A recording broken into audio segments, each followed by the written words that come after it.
38 സങ്കീർത്തനം ബാക്കി പ്രതിവാക്യമായ വാക്യം നമുക്ക്. Psalms 138.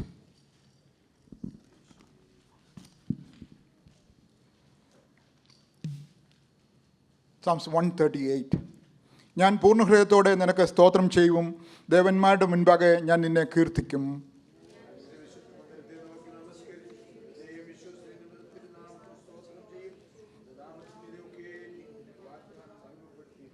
ഞാൻ വിളിച്ചപേക്ഷിച്ച നാളിൽ നീ എനിക്ക് ഉത്തരമരുളി, എൻ്റെ ഉള്ളിൽ ബലം നൽകി എന്നെ ധൈര്യപ്പെടുത്തിയിരിക്കുന്നു.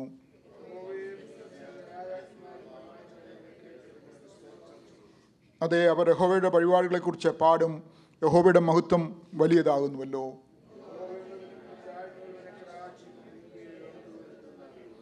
ഞാൻ കഷ്ടതയുടെ നടുവിൽ നടന്നാലും നീ എന്നെ ജീവിപ്പിക്കും, എൻ്റെ ശത്രുക്കളുടെ ക്രോധത്തിന് നേരെ നീ കൈനീട്ടും, നിന്റെ വലം കൈ എന്നെ രക്ഷിക്കും. സമാപ്തി വരുത്തും, കൈകളെ പ്രവൃത്തിയെ വീക്ഷിക്കേണ്ടത്. നമ്മുടെ കരങ്ങളെ ഉയർത്തി കർത്താവിനെ സ്തുതിക്കാം. ഹല്ലേലൂയ. എല്ലാവർക്കും ഇരിക്കാം. നല്ല രാവിലെ സമയത്തിനായിട്ട് കർത്താവിനെ സ്തുതിക്കുന്നു. കഴിഞ്ഞ ഒരാഴ്ചക്കാലം എല്ലാവരെയും ദൈവം സൂക്ഷിച്ച് പരിപാലിച്ച് രാവിലെ കൂട്ടിക്കൊണ്ടുവരുന്ന ദൈവത്തിൻ്റെ വിശ്വസ്തയെ ഓർത്ത് ഞാൻ ദൈവത്തെ സ്തുതിക്കുന്നു. നമ്മുടെ മധ്യത്തിലായിരിക്കുന്ന ഗസ്റ്റുകളുണ്ട്. പ്രിയ ലൂയിസ് അങ്കിൾ ഇന്ന് കടന്നു വന്നിട്ടുണ്ട്, അതിനായിട്ട് ഞാൻ ദൈവത്തെ സ്തുതിക്കുന്നു. അതുപോലെ ബ്രദർ പീറ്റ് ന്യൂ ബ്രോൺഫെൽസിൽ നിന്ന് കടന്നു വന്നിട്ടുണ്ട്. എല്ലാവരെയും ഓർത്ത് ഞാൻ ദൈവത്തെ സ്തുതിക്കുന്നു. നമ്മുടെ പാസ്റ്റർ യാത്രകളായിരിക്കുന്നു, സുഖമായിരിക്കുന്നു. അവർ അവിടെ അറ്റ്ലാന്റയിൽ ആയിരിക്കുന്നു. അവരെ ഓർത്ത് നമുക്ക് പ്രാർത്ഥിക്കാം. അവിടെ മടക്കയാത്രകളൊക്കെ ദൈവത്തിൻ്റെ സാന്നിധ്യം കൂടെ ഇരിക്കേണ്ടതെന്ന് നമുക്ക് പ്രാർത്ഥിക്കാം. സങ്കീർത്തനം 138. സങ്കീർത്തനക്കാരൻ പറയുന്നത്, ഞാൻ പൂർണ്ണ ഹൃദയത്തോടെ നിനക്ക് സ്തോത്രം ചെയ്യും.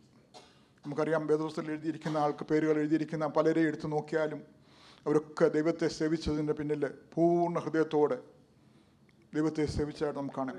നമുക്കറിയാം, അബ്രഹാമിനെ താൻ വിഗ്രഹാരാധിയായിരിക്കുമ്പോൾ തന്നെ ദൈവം പ്രത്യക്ഷപ്പെട്ട് വിളിച്ച് വേർതിരിച്ചപ്പോൾ തന്നെ പൂർണ്ണമായി പറ്റി നിന്നതായിട്ട് നമുക്കറിയാം. മോശയെപ്പറ്റി നമുക്കറിയാം. മോശയൊക്കെ ദൈവത്തിൻ്റെ വചനം പൂർണ്ണമായി അനുസരിച്ച് അതുപോലെ തന്നെ അനുസരിച്ചെന്ന് അവിടെ എഴുതിയിരിക്കുന്നത്.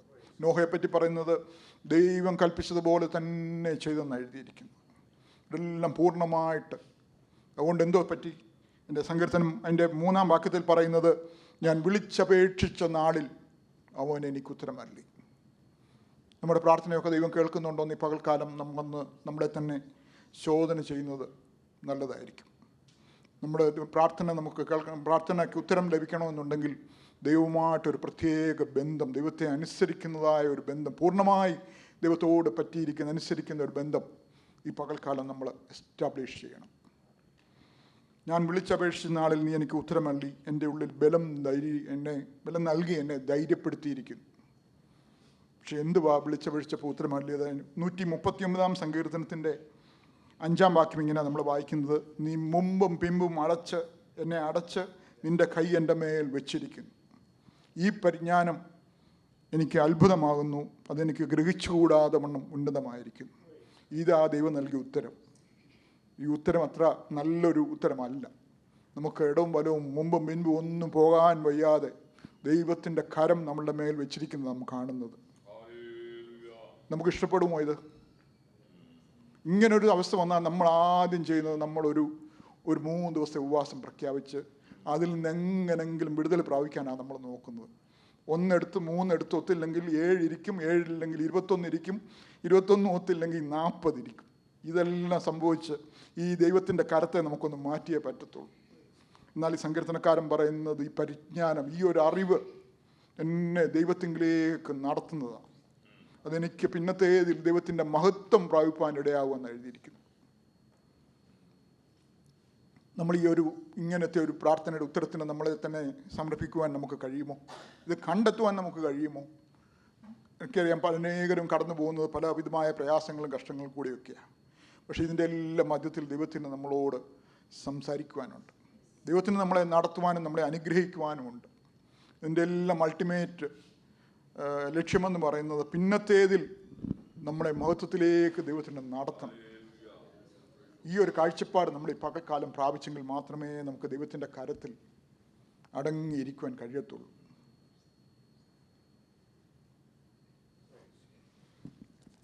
എബ്രായ ലേഖനം 12:11 നമ്മൾ വായിക്കുന്നത്, ഏത് ശിക്ഷയും ഏത് ശിക്ഷയും തൽക്കാലം സന്തോഷകരമല്ല, ദുഃഖമത്രേ എന്ന് തോന്നും. പിന്നത്തേതിനോ അതിനുള്ള അഭ്യാസം വന്നവർക്ക് നീതി എന്ന സമാധാന ഫലം ലഭിക്കും. ഇങ്ങനൊരവസ്ഥയിൽ തിരിഞ്ഞു പോകേണ്ട ഏറ്റവും വലിയ ആൾ യേശുവായിരുന്നു.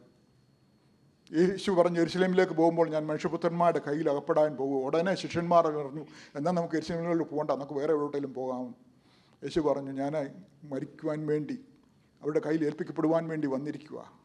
ഞാൻ സന്തോഷത്തോടെ സ്വീകരിക്കുവാൻ എന്നെ പിതാവ് അയച്ചിരിക്കുന്നത് അതിനുവേണ്ടി, എൻ്റെ ദൗത്യം അതാ. ആ ഒരു കാഴ്ചപ്പാട് അങ്ങനെ നമുക്ക് കാണുന്നുണ്ട്. പൗലോസിനെ പറ്റി നമ്മൾ കാണുന്നുണ്ട്. പൗലോസിന് പലപ്പോഴും അറിയാം, പല സ്ഥലത്ത് പോയാലും താൻ ഉപദ്രവിക്കപ്പെടുമെന്നറിയാം. എങ്കിലും താനത് ഉപദ്രവം, ശിക്ഷകളൊക്കെ ഗണ്യമാക്കാതെ അവിടെ തന്നെ പോയി സുവിശേഷം അറിയിക്കുവാൻ പൗലോസും ശ്രമിച്ചിട്ടുണ്ട്. പൗലോസ് പറഞ്ഞത്, ഇതൊന്നും ഞാൻ അത്ര കാര്യമായിട്ട്, ഇതെല്ലാം ചപ്പും ചവറൊന്നും എണ്ണി ദൈവമഹത്വത്തിന് വേണ്ടി, ദൈവരാജ്യത്തിൻ്റെ പ്രവേശനത്തിന് വേണ്ടി ഞാൻ ഓടുവാന്നാണ് പറയുന്നത്. ഈ ഒരു കാഴ്ചപ്പാട് ഈ പകൽക്കാലം നമ്മൾ പ്രാപിക്കണം. പക്ഷേ ഇങ്ങനൊരു ശിക്ഷ വരുമ്പം നമ്മൾ പലപ്പോഴും തളർന്ന് കൊഴിഞ്ഞൊക്കെ പോകാറുണ്ട്. യെശയ്യാ പ്രവചനം 35-ാം അധ്യായത്തിൽ നമ്മൾ വായിക്കുന്നത്,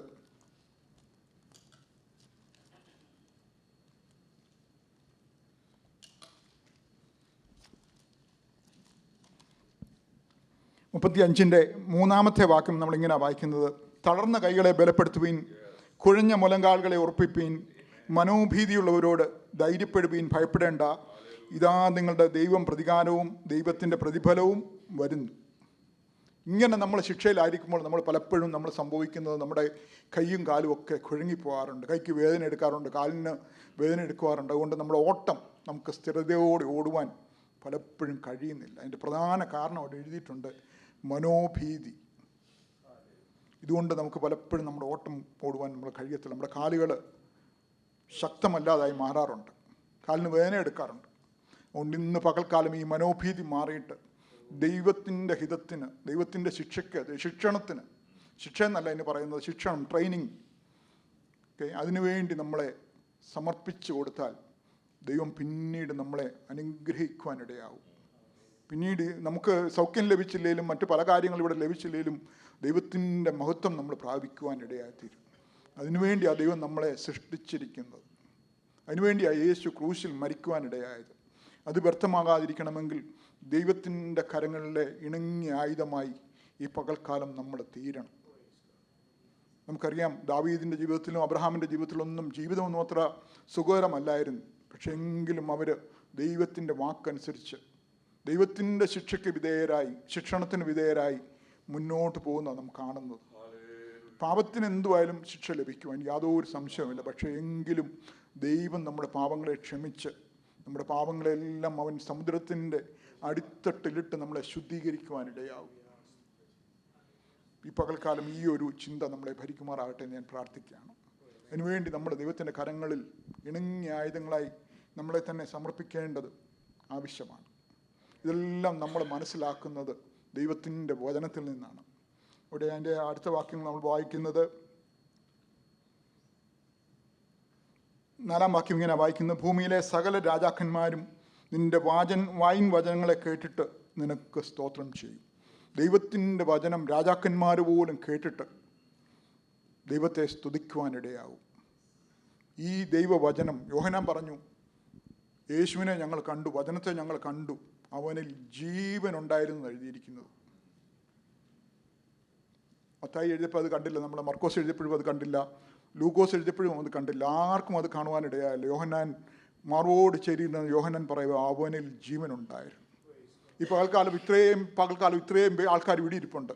ഞാൻ പറയാം, ഇവിടെ ഇരിക്കുന്നതിൽ ഒരാൾക്ക് ജീവനുണ്ടെന്ന് പറഞ്ഞാൽ നമുക്കതൊരു വലിയ കാര്യമായിട്ട് തോന്നത്തില്ല. പക്ഷെങ്കിൽ ഒരാൾ ജീവൻ ഇല്ലായിരുന്നെന്ന് പറഞ്ഞാൽ നമുക്കത് പെട്ടെന്ന് ഐഡൻറ്റിഫൈ ചെയ്യുക. കാരണം നമ്മളെല്ലാവരും ഒരേ രീതിയിലൂടെ ഇരിക്കുന്ന ആൾക്കാരാണ്. പക്ഷേ യോഹന്നാൻ പറയുന്നത്, ഞങ്ങൾക്കൊന്നും ജീവനില്ലായിരുന്നു, പക്ഷെങ്കിൽ യേശുവിൽ ജീവനുണ്ടായിരുന്നു. ആ യേശുവിനോട് ഈ പകൽക്കാലം നമ്മളെ ചേർന്നിരുന്നാൽ നമ്മളും അവൻ്റെ ജീവൻ പ്രാപിക്കുവാനിടയാവും. ഈ പകൽക്കാലം അതിനുവേണ്ടി നമ്മൾ ഏൽപ്പിച്ചു കൊടുക്കണം. ദൈവവചനത്തിൻ്റെ പ്രത്യേകതകളോ പറഞ്ഞിട്ട് ഞാനിത് അവസാനിപ്പിക്കാൻ ആഗ്രഹിക്കുകയാണ്. Word of God is so powerful. It is to be preached and proclaimed. Word of God is promising. കന്യക ഗർഭിണിയായ ഒരു മകനെ പ്രസവിക്കും, അവന് ദൈവം നമ്മോടുകൂടെ എന്നർത്ഥമുള്ള ഇമ്മാനുവേൽ എന്ന് പേർ വിളിക്കപ്പെടും. Word of God is prominent. സകലത്തെയും തൻ്റെ ശക്തിയുള്ള കരത്താൽ വഹിക്കുന്ന ദൈവത്തെപ്പറ്റി നാം കാണുന്നത് ദൈവത്തിൻ്റെ വചനത്തിൽ നിന്നാണ്. Word of God is profitable. It provides instruction, correction, reproof and training.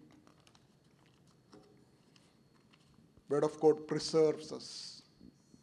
മഹത്വത്തിന് വേണ്ടി നമ്മളെ സൂക്ഷിക്കുന്നത് ദൈവത്തിൻ്റെ വചനമാണ്. And word of God produces. Word of God produces life. Word of God produces light. നമ്മളൊരു ഇരുണ്ട ലോകത്തിലാണ് നമ്മളെ ജീവിക്കുന്നത്. പക്ഷേ നമ്മളെ ജീവനുള്ളവരാക്കുന്നത്, പ്രകാശമുള്ളതാക്കുന്നത് ദൈവത്തിൻ്റെ വചനമാണ്. And word of God protect. ദൈവവചനം നമ്മളെ സൂക്ഷിക്കും. പ്രിൻസിപ്പാലിറ്റീസ് ആൻഡ് അതോറിറ്റീസ് എല്ലാം ഉള്ള അന്ധകാര ശക്തികളിൽ നിന്നെല്ലാം നമ്മളെ സൂക്ഷിക്കുന്നത് ദൈവത്തിൻ്റെ വചനമാണ്. പിന്നെ അടുത്തതായിട്ട് ദൈവവചനം ചെയ്യുന്നത് word of God purifies us. ദൈവത്തിൻ്റെ വചനം നമ്മളെ ശുദ്ധീകരിക്കും. ഈ പകൽക്കാലം ദൈവവചനത്തോട് നമ്മൾ പറ്റിയിരിക്കുവാൻ, ദൈവവചനത്തിൻ്റെ ആഴങ്ങളിൽ ഇറങ്ങുവാൻ ദൈവവചനത്തിൻ്റെ ഒരു പ്രത്യേകതയുണ്ട്. Word of God, you should receive the word of God. ദൈവവചനത്തെ നമ്മൾ സ്വീകരിക്കണം.